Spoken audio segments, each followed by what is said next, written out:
को या नहीं? बिल्कुल होगा भैया। और कंपनी को जो नुकसान होने लगा, अब इसी से चीजों को समझेंगे, नोट बना लें।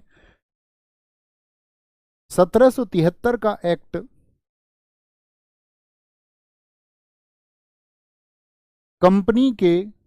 कंपनी में लिख लो, ईस्ट इंडिया कंपनी लिख लो ना, कभी सोचो कौन सी कंपनी। ईस्ट इंडिया कंपनी के व्याप्त दोषों को दूर करने के लिए, मतलब उसमें जो गड़बड़ियां थी उनको दूर करने के लिए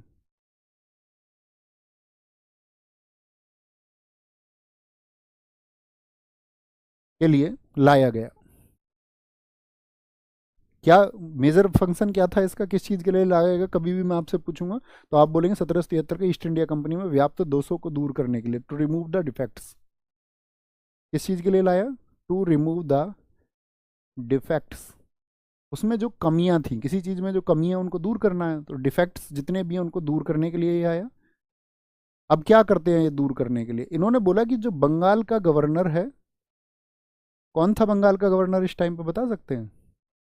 बंगाल का गवर्नर अब बंगाल का गवर्नर जनरल होगा। बंगाल का गवर्नर जनरल होगा। अब भाई गवर्नर जनरल बना रहे मतलब पावर बढ़ रही है। कौन बना था बताएं जरा? बहुत बढ़िया, बहुत बढ़िया, हेस्टिंग्स। जानते हो, तभी तो मजा आता है जब तुम उत्तर देते हो। तो बंगाल के गवर्नर को बना दिया बंगाल का गवर्नर जनरल, यानी पावर्स बढ़ी। और ये पावर जब बढ़ी 1773 के एक्ट में, देखना इनके पीछे मकसद क्या है इनका। तो इन्होंने क्या कर दिया कि मद्रास और बंबई के गवर्नर इसके अंडर में कर दिए। मद्रास और बंबई जो था, मद्रास और बंबई के जितने भी गवर्नर थे वो क्या कर दिए, इसके अधीन कर दिए। किसके अधीन? यानी कि हम लिख सकते हैं सीधा सा शब्द, बंगाल के अधीन।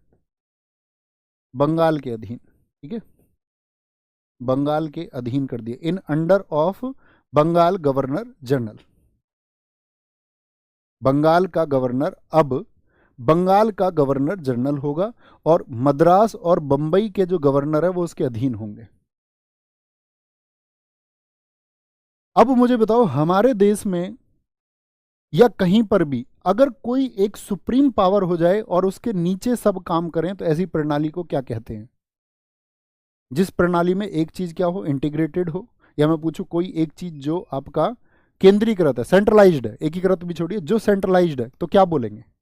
तो इसी व्यवस्था को हम कहते हैं, और भारतीय संविधान में जन्म हुआ है यहां से किसका? केंद्रीकृत प्रणाली का जन्म। एक चीफ हो गया, तो क्या बोलेंगे इसको? केंद्रीकृत प्रणाली का जन्म हुआ। तो कभी भी क्वेश्चन पूछेगा केंद्रीकृत प्रणाली के जन्म के बीज, the seeds of rise of centralize system, क्या बोलेंगे इसको? Rise of centralize system. ये किस एक्ट में मिलता है? राइज ऑफ सेंट्रलाइज्ड सिस्टम, केंद्रीकृत प्रणाली का जन्म। कौन है चीफ? कौन है? क्या बोलेंगे? चीफ कौन हो गया इसमें? बंगाल का governor general, Madras Bombay governor उसके अधीन हो गए। तो कैसी प्रणाली होगी? केंद्रीकृत प्रणाली होगी, ठीक है। दूसरा पॉइंट लिखेंगे, गवर्नर जनरल की सहायता के लिए, जो गवर्नर जनरल कौन है? हेस्टिंग्स लिख लेना जो नहीं जानते हैं। गवर्नर जनरल की सहायता के लिए, फॉर द हेल्प ऑफ जीजी, गवर्नर जनरल लिख लेना। कौन है? जीजी। गवर्नर जनरल की सहायता के लिए 4 सदस्यीय, कितने मेंबर्स की टीम बनाई गई? एक 4 सदस्यीय कार्यकारी परिषद बनाई गई। कार्यकारी परिषद का गठन किया गया। क्या बोलेंगे? गवर्नर जनरल की सहायता के लिए 4 सदस्यीय कार्यकारी, कार्यकारी, ये कार्यकारी नहीं, 4 सदस्यीय परिषद ही बोल दो ना, सीधे सीधे कार्यकारी की बोलना। 4 सदस्यीय परिषद होगी एक। 4 members council for the help of जीजी, गवर्नर जनरल की हेल्प के लिए, ठीक है। अब यहां पे हम क्या कह सकते हैं, देखो, किसकी? गवर्नर जनरल की हेल्प के लिए एक 4 सदस्यीय काउंसिल होगी।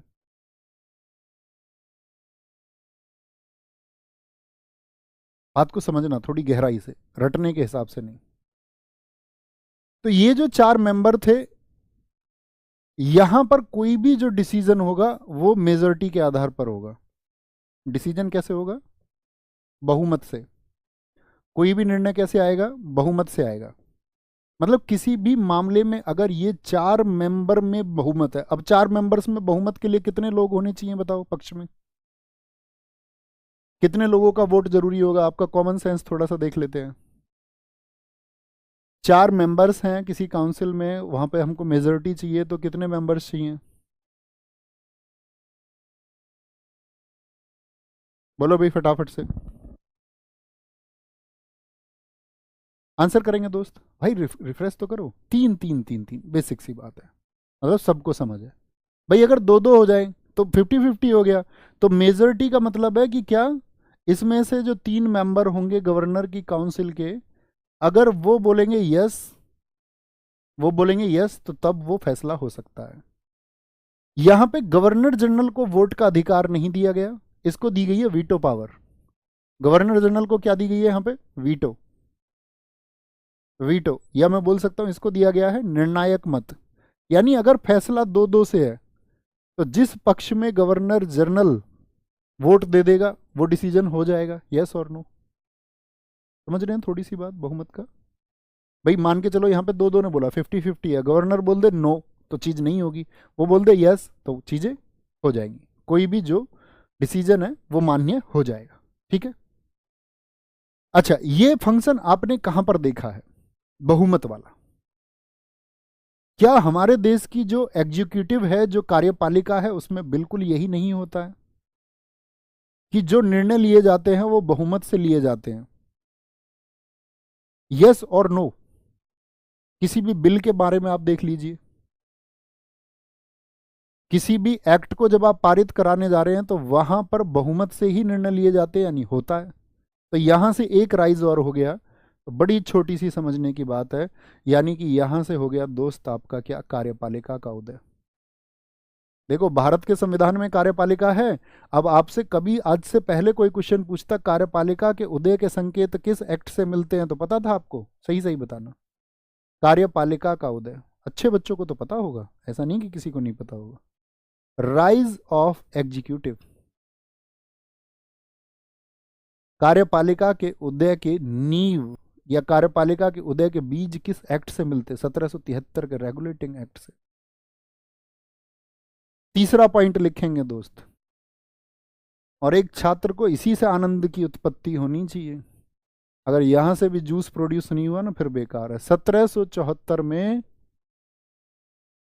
कलकत्ता में उच्च न्यायालय, सर्वोच्च न्यायालय, सॉरी उच्च बोल रहा हूँ, उच्च न्यायालय कहाँ का था आपका? वो भी कलकत्ता ही था, लेकिन वो 1862 का है। कलकत्ता में सर्वोच्च न्यायालय, सर्वोच्च न्यायालय, सर्वोच्च न्यायालय बोले तो किस आर्टिकल में बताया था कल सर्वोच्च न्यायालय, जरा बताना। Supreme court. 1774 में कलकत्ता में सर्वोच्च न्यायालय की स्थापना हुई।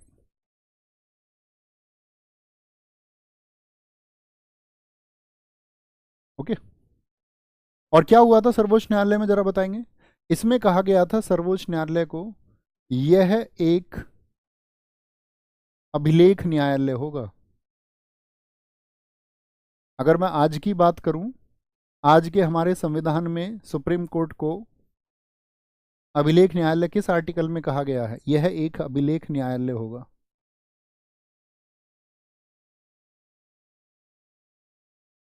अब यह अभिलेख न्यायालय होने का मतलब क्या होता है? यानी कि एक कोर्ट ऑफ रिकॉर्ड्स होगा। कोर्ट ऑफ रिकॉर्ड्स अगर हम किसी चीज को कह रहे हैं, इस बात का क्या मतलब है? बहुत बढ़िया, आर्टिकल 129 में सुप्रीम कोर्ट को कोर्ट ऑफ रिकॉर्ड कहा गया। देखो, अभिलेख न्यायालय होने का मतलब यह है कि यदि इसकी अवमानना हुई, यानी इसका कोई फैसला है और फैसले को न मानने पर यह दंडित कर सकता है, यानी इसके डिसीजन को अगर आपने डिसोबे किया तो पनिशमेंट दे सकता है या नहीं? आप बोलेंगे जी भैया, तो दंड का प्रावधान है, पनिशमेंट दे सकता है। दूसरा क्या है, इसके जो फैसले होते हैं, इसके जो डिसीजंस हैं वो हमेशा क्या होंगे? वो सुरक्षित रहेंगे कोई भी जो जजमेंट सुनाया गया है वो सुरक्षित रहेगा और उसको एक एज ए एविडेंस यूज किया जा सकता है, एज ए एविडेंस, यानी कि एक नजीर के रूप में उसको अन्य किसी सुनवाई में प्रयोग किया जा सकता है कि यह निर्णय सुप्रीम कोर्ट का निर्णय है और अन्य अदालतों को उस बात को मानना होगा या नहीं। जी भैया, यानी साक्ष्य के रूप में उसका प्रयोग हो सकता है, नजीर के रूप में उसका प्रयोग हो सकता है। ठीक है, तो अवमानना पर दंड देगा न्यायालय की, आप अवमानना कर रहे हैं, ठीक है, तौहीन कर रहे हैं, और उसका फैसला सुरक्षित रहेगा। तो ये सुप्रीम कोर्ट, तब ये बोला गया कि 1774 में जो सर्वोच्च न्यायालय है यह एक अभिलेख न्यायालय होगा, अभिलेख न्यायालय। यानी भाई साहब, जब अभिलेख न्यायालय किसी चीज को हम बता रहे हैं कि एक कोर्ट होगा जिसको ना माने, तो यही तो न्यायपालिका में होता है या नहीं होता? यस और नो, यस और नो। यानी कि न्यायपालिका का उदय यहां से आपको देखने को मिलता है या नहीं? Rise of judiciary. तो भारत का संवैधानिक विकास चल रहा है, ये है असली संवैधानिक विकास। वो नहीं जो आप पढ़ के भाग जाते हो सर्वोच्च न्यायालय, क्या पढ़ते हो? 1773 रेगुलेटिंग एक्ट, इसमें 1774 में सुप्रीम कोर्ट बना, ठीक है भैया अगला एक्ट पढ़ते हो। How to relate? न्यायपालिका का उदय यानी कि राइज ऑफ जुडिशरी हुआ या नहीं हुआ? यस और नो? भैया बिल्कुल हुआ है, यही तो मजे की बात है। ठीक है, आगे चले। मुझे बताओ मुख्य, यहीं पे बताएंगे, सॉरी यहीं पे बताओ मुख्य न्यायाधीश कौन थे इसके, फटाफट से बताओ। यहाँ पे मुख्य न्यायाधीश कौन थे इसमें? ये तो कॉमन फैक्ट है, फिर बोलोगे भैया कॉमन फैक्ट तो कराया ही नहीं। कौन बने थे चीफ जस्टिस? इसमें जो मुख्य न्यायाधीश थे, जो चीफ जस्टिस थे आपका, चीफ जस्टिस कौन थे यहाँ पर? तो चीफ जस्टिस थे यहाँ पर दोस्त आपका एलिजा एम्पे।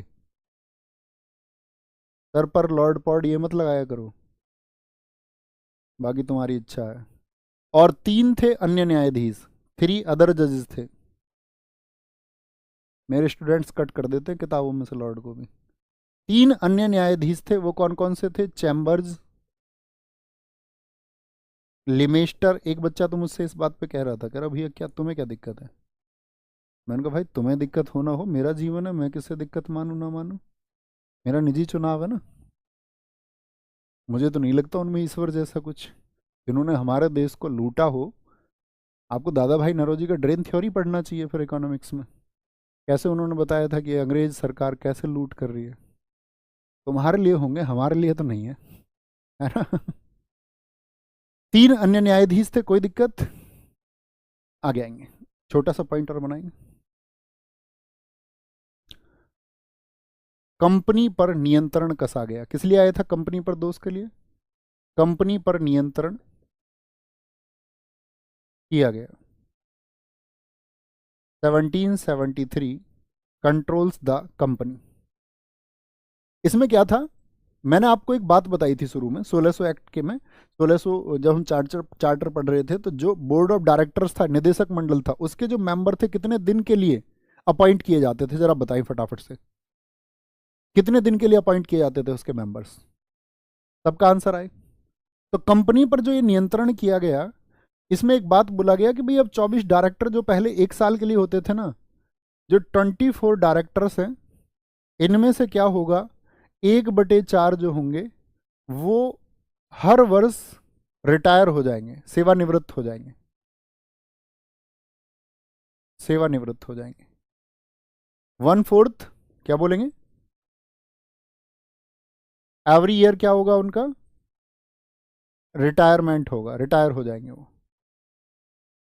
छोटी सी बात है, 24 में से 1/4 यानी 6 हर साल बदलते रहेंगे।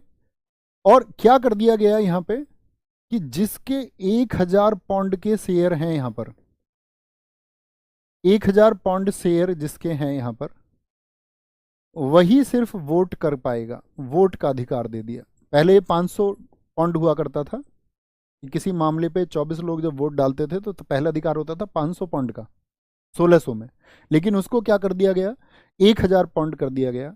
और साथ में क्या बोल दिया गया कि भैया 24 डायरेक्टर्स में से जो आपका 1/4 है हर साल रिटायर होंगे। तो अब मुझे बताओ कार्यकाल कितना हो गया डायरेक्टर्स का, कैलकुलेशन करके